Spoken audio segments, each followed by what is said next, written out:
Working in a school with an autistic young teenager, one of the things she's doing, she's lying on the floor in the corridor outside the office.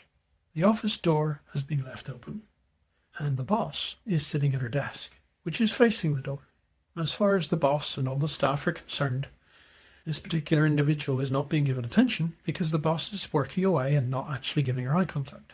However, the individual is still gaining attention because all the staff are trying to move her, they're trying to move on, they're trying to do other things because she's lying on the corridor floor. One of the things I noticed was that if you shut the door, it still had a glass panel, two glass panels in the door.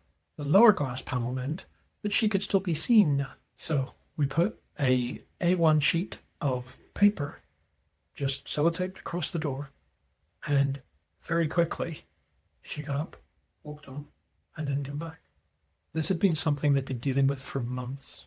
This is environmental contextual behavioral science. What we mean by that is, if we can change the environment, we make a difference to the behavior.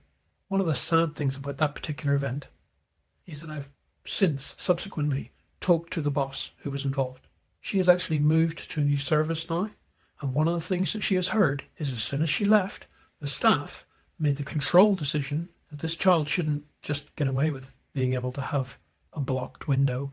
They left the door open because the child should do what they're told, and they have the behaviour now of her lying on the floor again. Culturally, the staff group believed that the child should conform.